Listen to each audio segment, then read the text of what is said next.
Welcome to the first meeting of the year, the Excellent Cheat Committee, and welcome everybody who's come. Happy New Year to everybody, though it seems a long time since New Year. Pete, have we got any apologies? Yes, councillors Houston, Messent, Strain Francis, Edwards, McKay and Quilly. So, I know some of them are enjoying themselves off on holiday. But, so, if we move on to item 2, has anybody got any declarations of interest relevant to the agenda? Can't see any hands, so that's no. Any comments on the minutes as regards accuracy? The minutes of the 19th of November.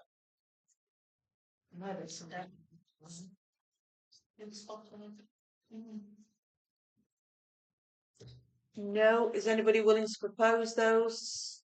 So we've got Councillor Clark and Councillor Murray who will propose them seconding. All those in favour? Thank you. Have we got any members of the public? No. Have we had any questions? No. So, unless a member of the public turns up late, we have no public participation. Item 5, the year-to-date financial position and material variances. Pete, do you want to start us off? Yeah, it's very standard normal report. Things are progressing according to plan. The financial situation is strong and steady, which is good. The variances don't identify anything of concern. It's quite detailed, as we've seen. There's nothing in there that bothers me. There's a few things that indicate a little underspend. Other than that, it's all straightforward, I think. Happy to answer any questions. I'm not trying to be dismissive of it. To be honest, I wrote it a little while ago, so I haven't memorised. Has anybody got any comments? No, a detailed report on the material variance. Perhaps I've missed that in previous statements. It's relatively new. Right. We have We had it last time, but we have annual audits on different levels. Initially, there's the external audit, which is the government imposed audit, quite rightly so. There's the internal audit, which we get twice a year. One of them's in here. And there's the member audits, if I can ever persuade a member to come and audit me. So that's that. This relates to the internal audit of earlier in the year, when it was recommended that we should do a material variances report, which was implemented accordingly. That's all it is. No, so it is relatively new, yes. Yes. So I thought it was very informative, and good. So it's good to see that actually we've got additional income from interest. Yes, we have quite considerable as well. Yeah, so it might be most probably offsets the higher charges that we've had because of inflationary rises. So, but it's good explanation, and so thank you. It's okay. Thank you. Steve? Yeah, interesting. I noticed obviously they clean it through. We're expecting no spend in 24-25. That's still the case. That's still the case. The implementation will be as of April 25. So that figure will presumably go to reserves. Yeah, it'll just run over into general reserves. There have been new spends this year that were always identified as general reserve spend. So, for example, the Parks Ranger. Yeah. So that'll offset some of that. The increase in interest we receive, which is quite significant, that'll offset those sorts of spends. Yeah. So at the end of the year, we should find it nicely balanced. Yeah. Okay. Thank you. So that was just to note. Anybody else has got any other questions, comments? No, so can we move on to item 6, which is to consider and approve payments to date with a recommendation to council between the 1st of the 11th, 2024 and the 31st of the 12th, 2024 to the value of £153,000, £632.36.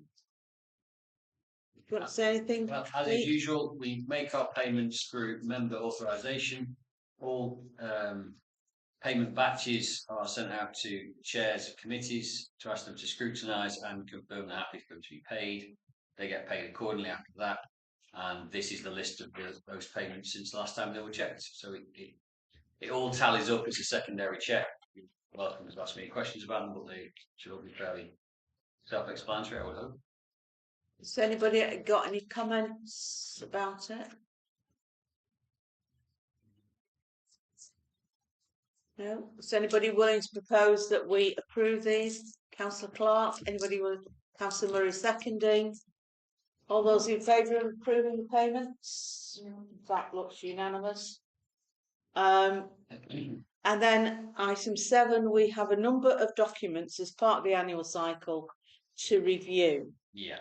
We have personal data breach policy, personal data complaint policy, statement of internal controls, and training and development policy. Okay. So, Pete, do you want to lead off and then we'll take any other comments? Yeah, these all relate, frankly, to the internal audit and recommendations therein. So they, the personal data aspects, they relate to the data protection officer, which is part of the internal audit. They're recommending these be put in place, which is what they are, and they are as per their recommendations. And then the statement of internal controls, again, is another audit requirement or recommendation, and I like to implement the recommendations. And that's been put in place as advised, it's been put to you as advised. And the final one, training, is a review of our training policy to make it clearer, to make sure we have a policy in place. And that's that. There's no red marks on it because they're all as drafted. Yeah. Just as John? an inquiry, really. If these are either revamped or new policies, These are new. so what has altered that they picked them up this year and not previous? An audit, I think I've said this so many times here, but I'm going to say it again. I am very pro audit. Audit is about business improvement, not about criticism or anything like that. And when we go through a process, when I joined you as an officer, we had a very, very broad list of recommendations from the auditor, which all became implemented. And year on year, the auditor must, well, not must, but I think is charged to, because they charge us so much money, to come up with recommendations to improve our systems and security and that sort of thing. So, for example, the statement of internal controls at page 35, that's actually, they didn't draft this, I drafted this. That's a more detailed pro forma for internal member audits to take effect, because we do have them, but they're not desperately regular, because to be fair on members, we're all volunteers and you've got slightly more exciting things to do in your life than audit me. But equally, it's a reassurance, I think, to everyone if they do from time to time drop in. So I've tried to create, under recommendation from our internal auditor, a pro forma approach to regularise that. It's open to any change in things. So the purpose of this is audit. Our auditor is trying to find ways of adding to my workload by improving our operational security and justifying his fee. Well, I think that's I've been a bit flippant. That's my fault. But yeah, they've got the job is to try and find ways to improve it, and each year it gets a little bit more into the marshes a bit. But so that's what it's got to do. So we're looking at new systems just to make it even more stringent, accountable, reassuring, all those sorts of things. And I don't think it's a bad thing. It's just a bit more faffing around, really. Anybody right else? Reasons. Steve? So, did you say they're all new? Yeah. Not all. Yeah, they are. What, the training and development policy? Yeah, it is. We have it in the employee handbook, but it's only touched upon. Whereas this is a lot more detailed training policy to try and make fair, equal, and transparent. Do you want to comment further, Steve? Well, and then Randy, there's a comment rather keen to one of them, actually, at the flooding, and that is although it says here that they're for adoption in all these cases in that case, in 2 years' time. Is it fair to say that they are, as you described some of them last night, as living documents, Yeah. which can be changed or amended in the light of whatever changing laws or just general learning, operational learning? Yeah, so that could be done at any time if members so wish. Quite right, yeah. So basically, if these are all new policies, it's a starting point for future reference almost. From past experiences, policies are only any use when you come to test them, which is when they put into practice, and then they tend to get refined quite quickly. Yeah, I mean, because when I saw this, I mean, although it said adopted by council, I was thinking, well, this is kind of prejudging things that it's going to be something that's been reviewed. Because I was going to ask whether there'd been any personal data complaints. We don't hold a significant amount of personal. Sorry? We don't hold a significant amount of personal data on purpose, so we're at very low risk. So we've not had any complaints yet. No. But again, the auditor likes to find things to improve our work process. Yes. Right. Yeah. Thank you. Go on. That's Susan. How do you do? I thought you No. put your hand up. Sorry, no. All right. If there's no further questions, we'll take them on block. Is anybody willing to propose that we adopt these policies? Kevin is proposing. Anybody willing to second? Dawn seconding. All those in favour? Good. That looks unanimous. So we're on to item 8. To receive and update information report relating to civic function. Yeah, it is.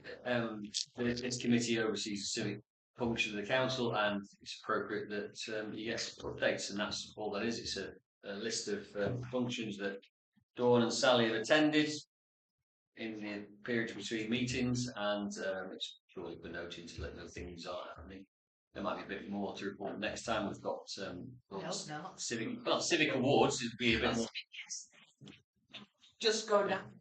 Rather than just attendance, a little bit more leadership and delivery. Yeah. So just say the one on the 16th of December, which we declined because we were both at other things. It didn't actually take place. It's happening tomorrow. Oh, so I'm going tomorrow to meet at the new international trainees in nursing at the Apollo Buckingham. Very good. So yeah. Do you want to make any other comments, Dawn? Is you're the one that's fulfilling all these civic functions? Yeah. So no, it's been a really busy period, but it's also been a really nice period as well. So lots of things, Christmassy things going on. So yeah. So but yeah. So I went to a few more nativity plays than that listed on there, but I think that's probably just me too. So yeah, I'll come along and went. So yeah, I did hear of quite a few versions of Away in a Manger. But yeah. So and. Ingrid's been looking back at the emails today, so yeah, it's becoming busier again. You also got your civic service coming up as well. I have got my civic service as well, yes. So that's we've got under plans for that.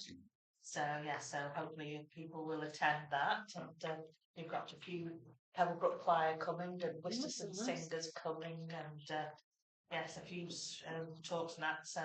And I've had my friend who's a poet. Gareth Williams, who's asking me if he could write a poem for the occasion. So I'll just see. Sounds exciting. Just try and stop him. Oh yeah, yeah. Sounds exciting. So yes, so that's just a report to receive. Sounds like it's been a very busy year. I asked the colleague, not sitting there with the mayor at the moment. Were you expecting it to ease up after the Christmas rush? But as I say, I've had a lot of invitations come, which have come and landed over Christmas. And as we say, we've got the big civic service and the community awards coming up, and then there's a lots of annual. Rotarians and Lions and things, annual meetings coming up, AGMs and that. So I'm being invited along to those. So yeah, So yeah, I've got the Rotary lunch coming up then. 40th celebration of the crew in Nantwich Weavers Rotary, and then there's a couple of others. So yeah, no. But I have got a holiday coming up this month. 12 weeks in counting. Thank you. Thank you. So if we move on to item 9, which is to receive information relating to the website and communications. What we can see again, similarly, it's just an information report. This is it. I received it. Any comments you want to make and feedback, that's absolutely right and proper. This will be the time. But realistically, what we can see, graphs going upwards, engagement is positive and increasing, which is good. And we did speak previously about Twitter or X and whether that's worth the time investment. And we found no significant uptake or interest in on X with what we do. And we said we'll wait for the biggest event of the year that we deliver, which is Christmas Light Switch On. And again, even with the same output, there was it's my view, it's not worth the time to put into it for the lack of engagement that it generates. And so we'll be looking at other streams that might add more value. And whilst not technically abandoning Twitch, I don't think we'll be investing any more time in it.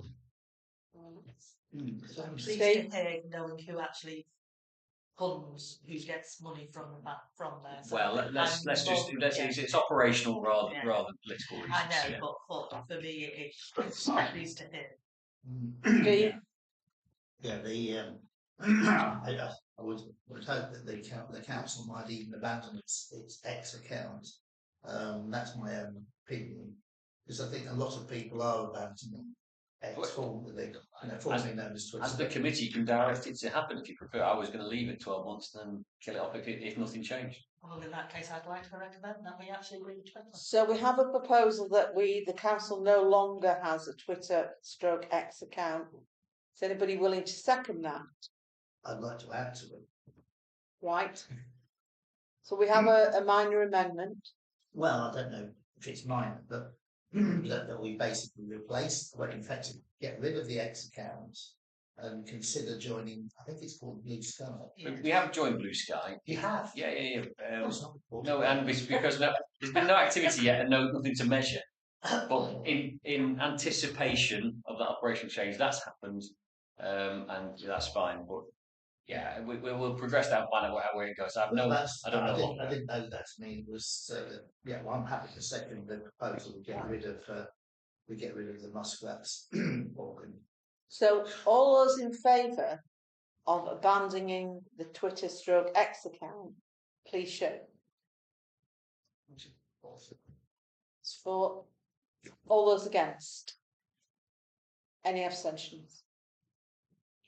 2 abstentions. That's carried. So that will be deleted. So the Twitter will be no longer. Correct. Any other comments on social media? Because we thought to TikTok. Now, not that I know anything about TikTok. I've really heard. Well, the comms officer is very pro TikTok. I'm very anti me dancing on the internet. Yeah. So. I'll dance. Yeah, well, you don't know. I've got some moves, John. But they're not always for the public. Anyway, I've set up a TikTok's fine. I don't know enough about it myself to tell you how much value it would be. And again, we can set it up and we can look into it and I can report back. I think it'd be a reasonable approach and measured and pragmatic. Is that fair? Doesn't need a resolution to do that. We can go away and do that. Well, I mean, it's worth consideration. Yeah, sure. We'll do that and we'll come back with Could some. we also consider who actually funds TikTok as well, please, before we make that decision? Well, I'm quite happy to sort of withdraw my suggestion, even if. We'll actually like to tell you about it after. How about we investigate it and we come back with a little bit of findings? That would be Yeah. yeah. There we go. Okay. So that's an agreement that they'll investigate TikTok, whatever that we'll is, just do that. and come back. So that's the information. Has anybody got any other comments or questions? No.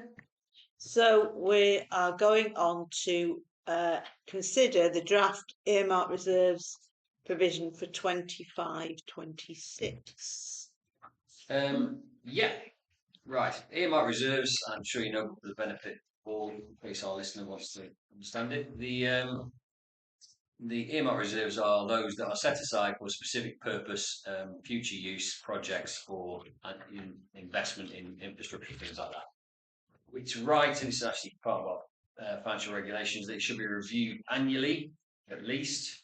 And this is the start of that. The reason it's a start is because we're in January and we'll do it again for the final recommendation to council at the end of the financial year, when the figures are far closer to finalised.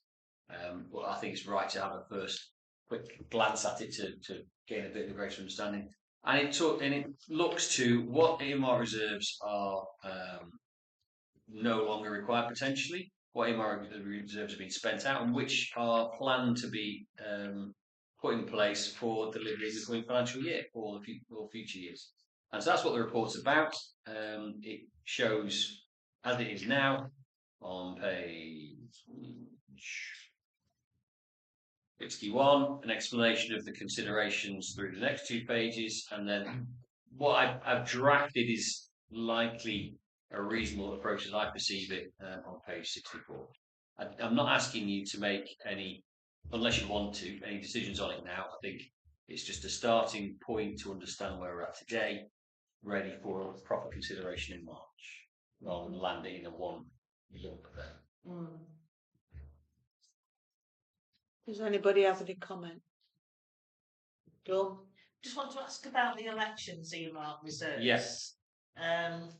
Because of the changes that Cheshire East Council are making to this payment for elections, should we be considering in our general finances that we start building up that fund?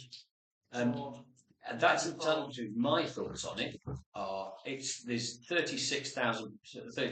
5,000 pounds in there already, and I think we can budget in the 26-25 year to start building that up, because we have significant general reserves anyway. Yeah. And I don't believe we'll get a call upon them until 2027. Right. So unless something to start building cataclysmic happens. Yeah, I do agree it needs to start building up. I didn't want to rush into it now to hold it unnecessarily before 2027, when the broad local elections will take place. Does that seem like a reasonable conclusion? Yeah, 26, 27 budget. So we'll set the budget in July. Start setting the budget in July for 26, 27, and we'll put some numbers in there for payments for election. Yeah. So taking into consideration what we've got in reserves, what we will need in reserves in case there's casual vacancies, and then what an election will cost us. Yeah. So these figures are now becoming available from Cheshire East. Yeah. I'm waiting for absolute clarity from them, and I have saw that there's an audited figure given to me rather than a general figure. Thank you.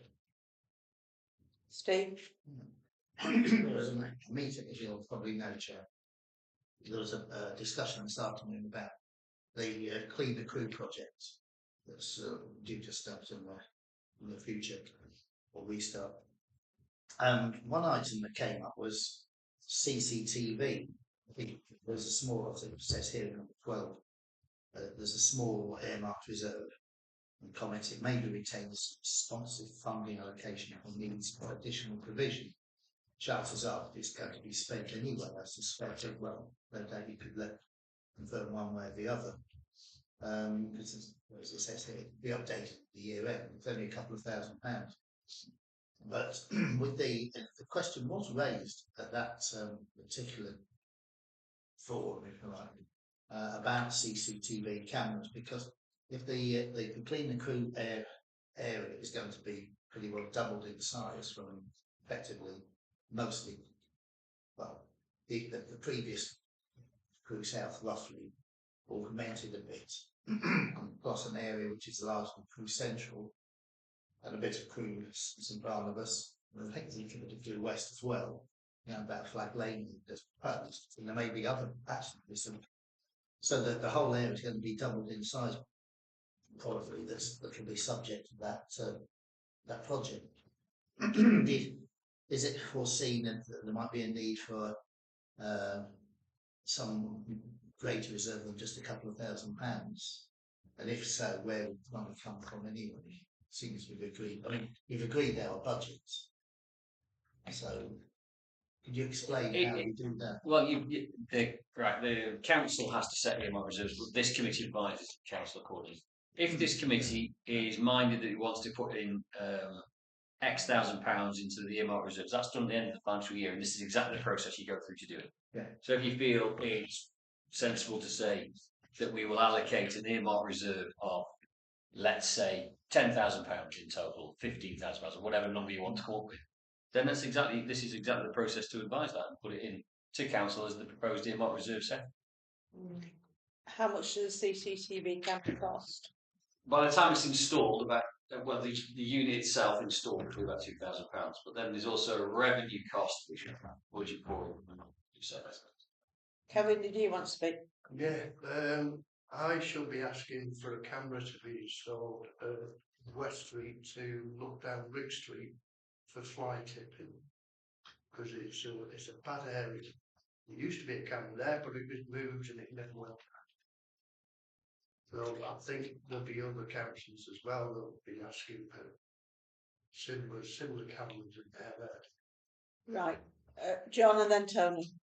John? Yeah, the only thing we say, we could all put a wish list in for cameras, but this is all will be dependent on whether they've got the resource in the wardens to actually look and interrogate the evidence and prepared to do a lot of hard work to find out who's done it. So you can have your cameras and feel very relaxed, because I know from Lord Street, where we've eventually got the camera back that was taken away from Wiles, but it's still difficult for them when they just see a mattress and it was probably dumped at 1:15 in the morning. Have we got the resource, or will we, in this new world? This is the key bit, in the new world with Cheshire East and all the rest of it, will we have enough resource to actually sit and say, right, let's trawl through? It's long-winded. I know they're saying it'll be shortened, and I appreciate it, and I don't want to knock any of that, but we know what we're going into. 3 weekly black bins is not the ideal, but it's going to happen unless they get rid of the food bit. But what I'm saying is, it's no good saying, well, let's put a load of money in for cameras if we haven't got that at the back of it. Because all we do is it was exactly to a T. What I was going to say was, do we have any evidence that actually we're putting all this money into CCTV, but actually we're not actually getting the result, we're not actually getting the benefit. Nobody's actually reducing this. It's my phone. Don't worry about it. Yeah, it's on the other side. No, it's on it.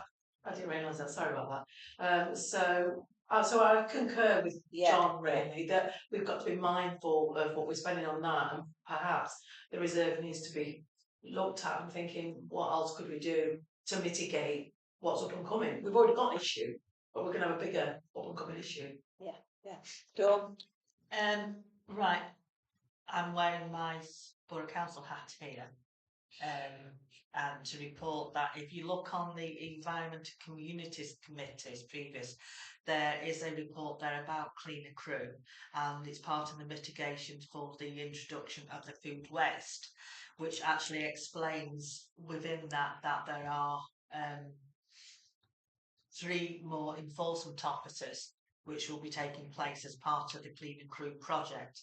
I will also be sitting on the working group and monitoring group of the Cleaner Crew project, and a number of other, I think, officers from the town council have also been asked to sit on this one. So there will be a lot of monitoring going on, and the effectiveness of the that project, the Cleaner Crew project. So I say that there's a full report and all the mitigations and everything are in that. So I'm not going to go through them all now. But you direct you to have a look at the Environment and Communities Committee minutes and the Cleaner Crew. And I think they'll answer your questions. Well, yeah. So there is more officers going to be dedicated to the area, and there'll be supervisor, and the previous project officer on it is being also hopefully seconded to the project as well. So there's going to be some continuity there as well, and more additional officers, more crews doing pickups, more multi skips going round in several areas on a weekend. Will that just be like an automatic thing, or does the people have to request it? They'll be automatic. We'll be advertise the days where they're going to be.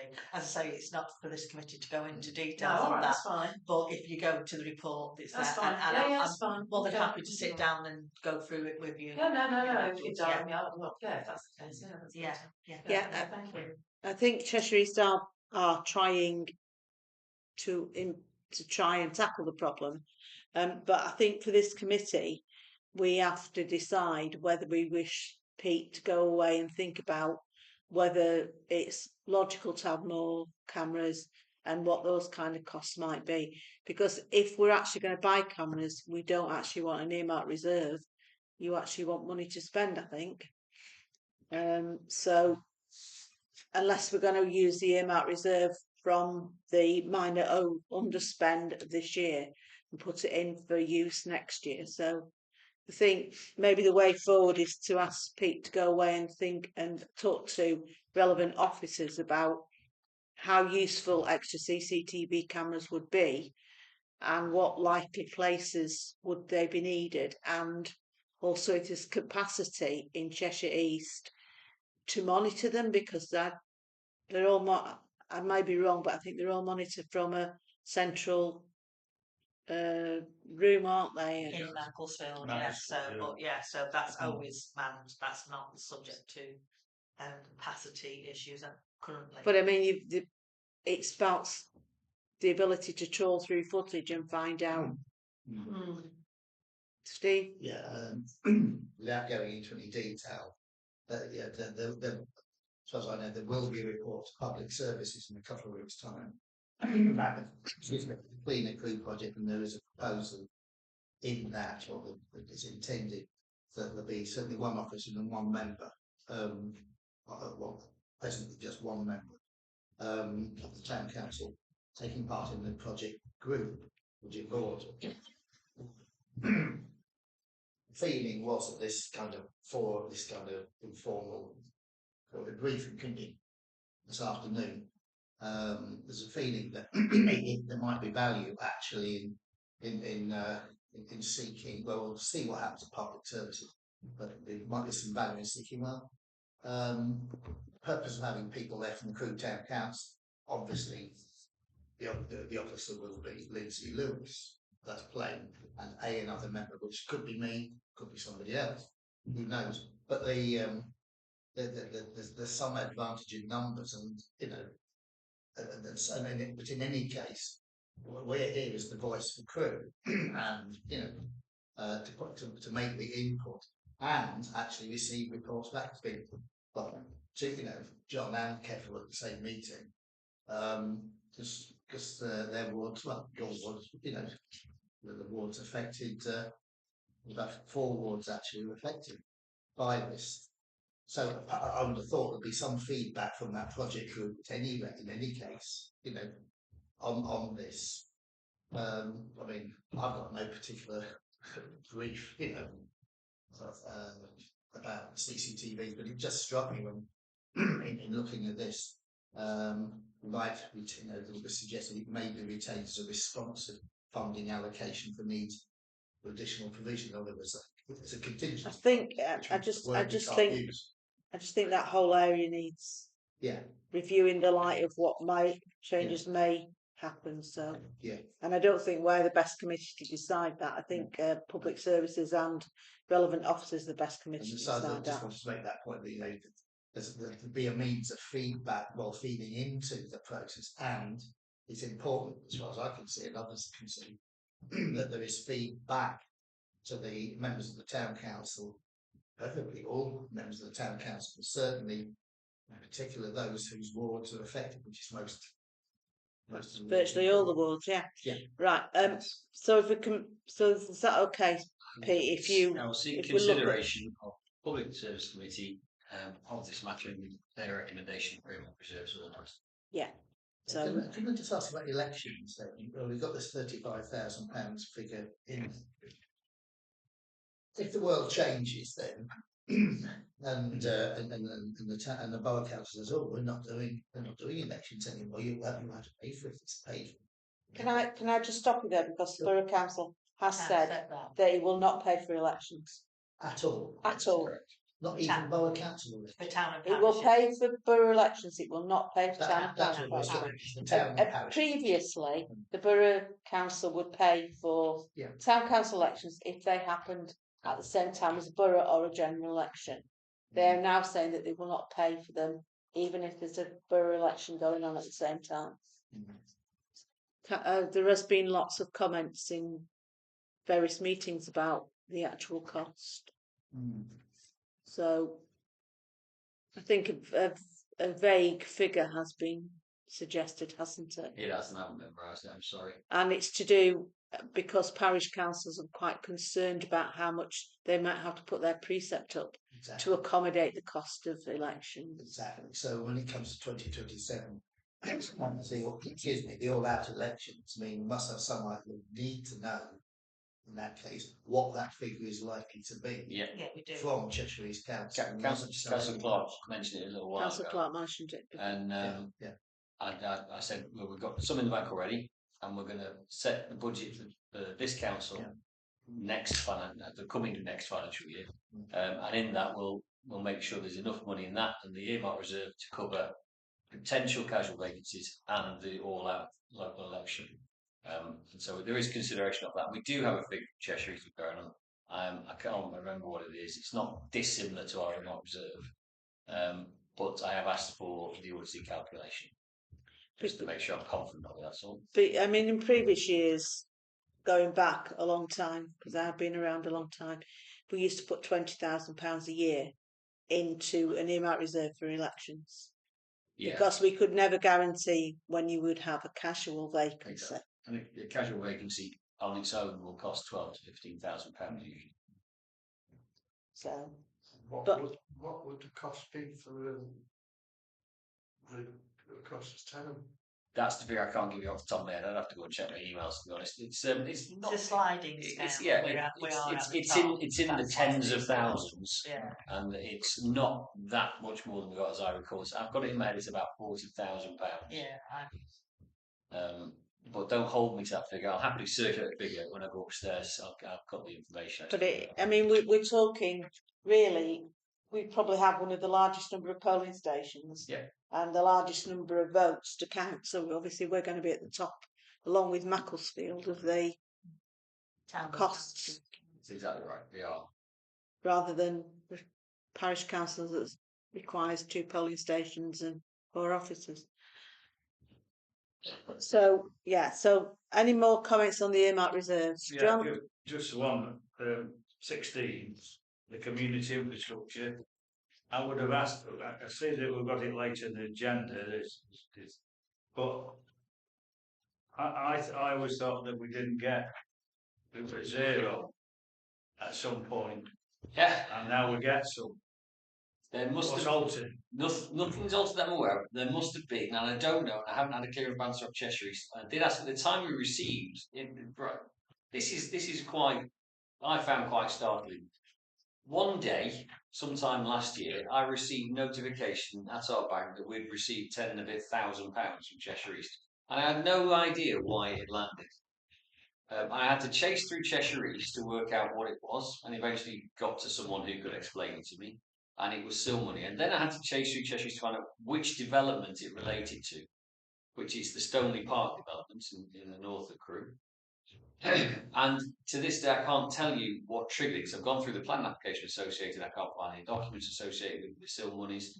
But something in that complex planning application, it might have had something to do with, creating increased infrastructure around utilities, waste or something. I don't know, making it up.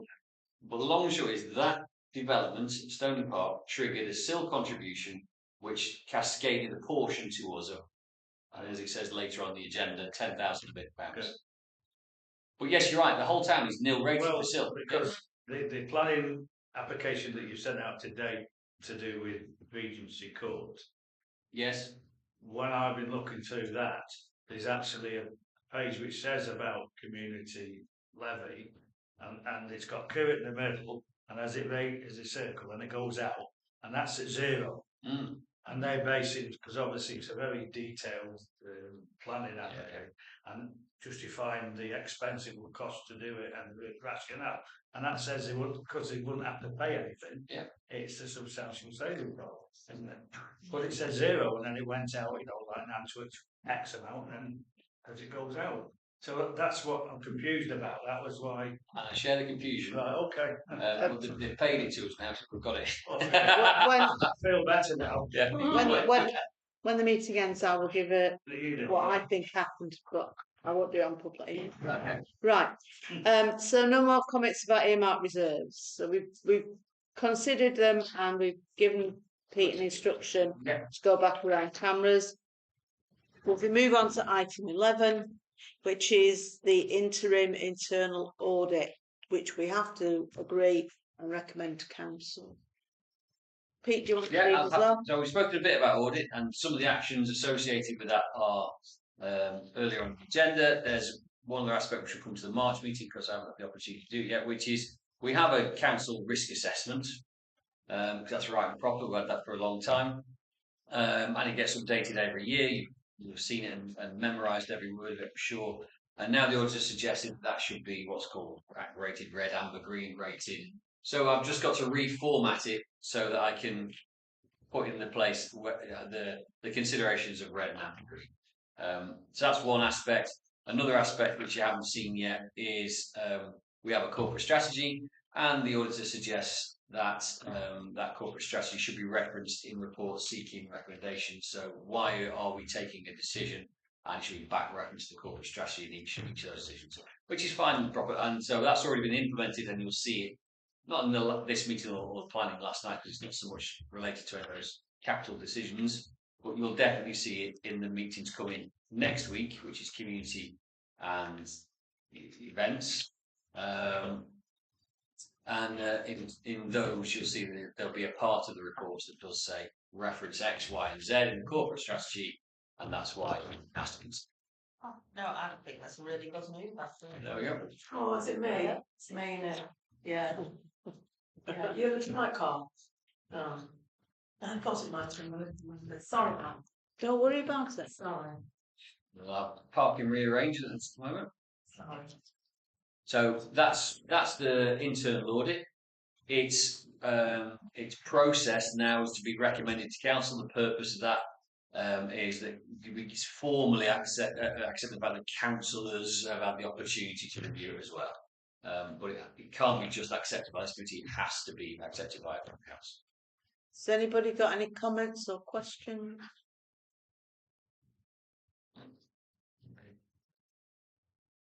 No. Nope. Does anybody want to propose that we recommend this to council? John? Anybody willing to second? Can I do? Kevin? Dawn, have you got a question? No, I was just thinking that I shouldn't do that because as mayor, but being looked at as if It's fine. You have an ex officio place on every committee as well. Anyway, so that's a voting place. So all those in favour? I know Tony's not here, but we'll take it as Still carried, and it's carried, isn't it? like Right. So to consider matters associated with the council held community infrastructure levy. So that's me moving on to Sil. Yes. Right. Well, item 12, Tony, and that is the SIL part. Yeah. So I've already expressed I have no quite understanding why we've got that SIL money, but we've got it, which is a good thing. This report tries to, I think I've delivered a SIL report once before. We've got 4 years to allocate these funds, and we've already burned through one of those years. So it's right to just look at it again and what should happen to it. Whether it's this committee or not is, debatable. It's either this one or planning environment.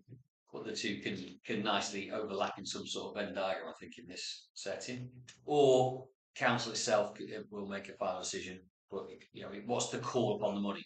Now, as the money relates to Stoneleigh Park, it is appropriate, I believe, to consider where it should be spent.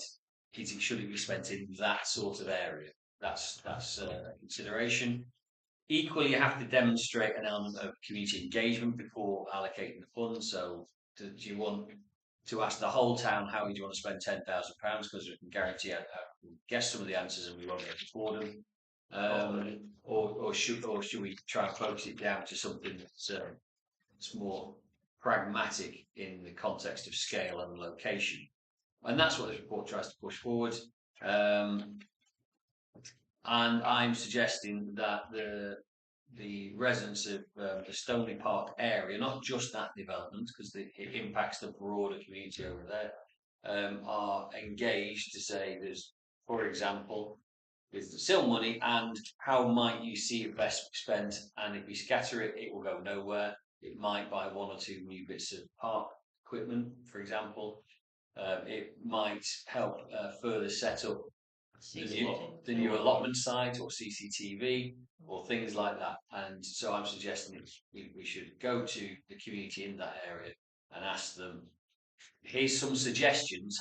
Would you like any of these, or have you got a better idea? And following that engagement, we can review what the answers were. Yeah, I was thinking that it's most probably town councillors in those areas to actually come up with a list of options, then to engage with the residents. They should know more about what the issues are that are being faced in that area. So solutions could be. Steve? Yeah, and I know it's harking back to what went before, or maybe still exists, I don't know. Section 106 models. There's loads of that lying around in some account somewhere, which I'm sure somebody or other knows about. And if I recall rightly, one idea was that the ward councillors would have some say or have some involvement in how that money might be spent. I think it's only about one occasion when I can recall ever being involved in such a thing, or something akin to that. And it took years and years, and some of the money sort of sits in the bank or whatever, and then reverts to do it. I mean, is SIL going to replace Section 106 money? Section 106 as a local plan act still stands. So that continues. But the principle of SIL on the later legislation, I think there was a Localism Act and then followed by a Planning Act amendments or something, was to try and simplify the 106, because the 106 issue has always been a problem. It's how do you actually access it? It's been quite cumbersome. The problem with SIL is it required a standardised policy for all planning authorities, which is why we got to the position as John expressed, we have a 0 rating for crew. So actually, this is probably the only SIL we'll ever see anyway. And so that policy meant we were out of the game. And it was meant to simplify and regularise the process of 106, where some authorities applied 106, in more ad hoc ways and less standardised ways. SIL is supposed to be more standardised to support transparency, but also understanding from developers what might be expected of them, because it's percentage of cost of development. I suppose the Section 106 actually would always have much wider applications, didn't it? Contributions to all sorts of facilities. Anyway, schools, but also doctors, surgeons, goodness knows what. But okay. Tony? I just want to ask a quick question, probably not directly, I'm just about SIL. Is it just for larger developers or any developers? Yeah, there is a threshold. There's 2 thresholds. Right. So small developers generally come well under the level of SIL. So if you're building an extension, it's a no. If you're building a house, it's probably a no on the scale. But as you start to do multiple units, then that's the considerations. But as John referenced, the town centre development's just recently landed with us today. That's a large scale development. So it would attract SIL in a normal setting, but because crew is 0 rated for SIL by the local planning authority, it attracts 0 SIL. Right, okay. I was just getting understanding that. Thank you. Right, so Peter suggested a way forward that we engage with the local councillors, which it is Crewe East, isn't it? Crewe East, I would think we've had to consider a little bit of Crewe North, maybe. I think it's good. It's It's joints Crewe North quite closely. Yeah, it is. It's like the boundary. Yeah. The boundary. It'll have some impact beyond that boundary, I would suggest. Yeah. But I mean, I think it might be better if we've got some officer time to interact with the councillors, because I don't Oh think yeah, that- I would take. I would think, you know, that if we could have a meeting with officers and we include the borough councillors as well, then that might be a way forward, because they can come up with ideas. But I mean, Stony Park itself is still not complete. There's still a few houses to build.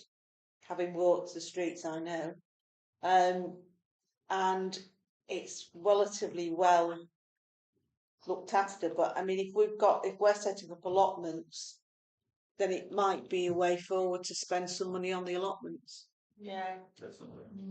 But I mean, that would have to be discussed with local councillors, wouldn't it? Yeah, I totally agree. I think to reassure you, I would totally expect officers or officer to engage with the local members, borough and town, and get to, as members have said here, to understand what they perceive local interests might be and options.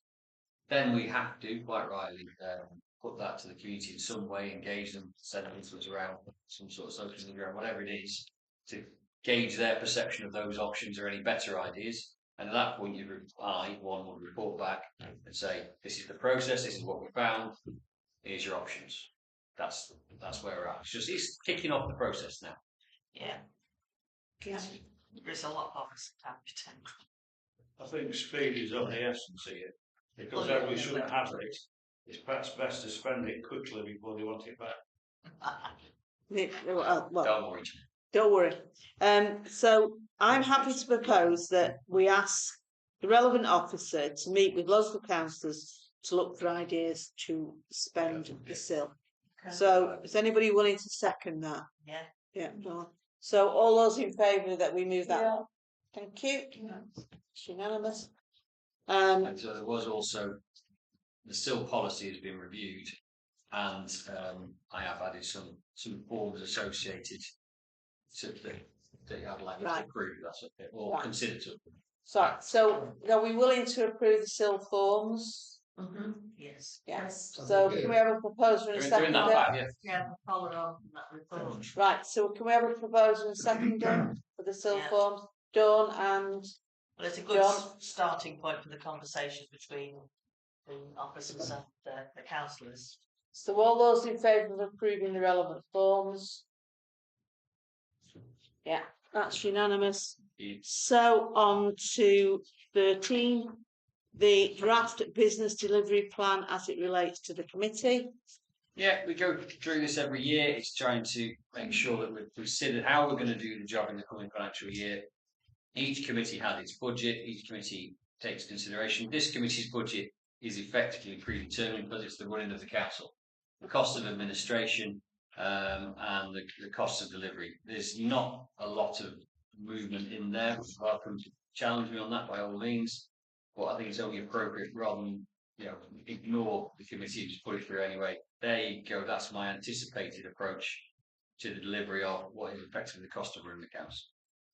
There is, for example, assets, that aspects that fall on this committee. That's a bit more flexible if you want to over-define. That's entirely up to you. But other aspects are fairly nominal levels and equally contractual providing, legal providing.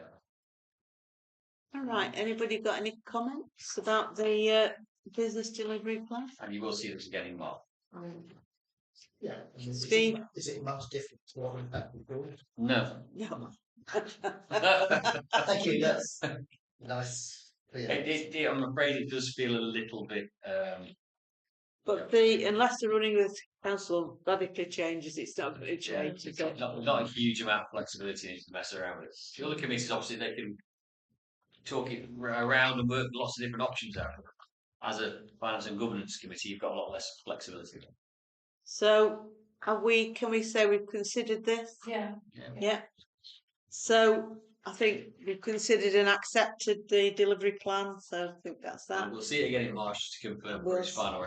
Yeah, I Yeah. think it's fair to say we've considered it. I mean, it's coming back in March, no doubt. That's when we'll through whatever is What endorse for recommendations, council? That's all coming to That's it, yeah, very much, yeah.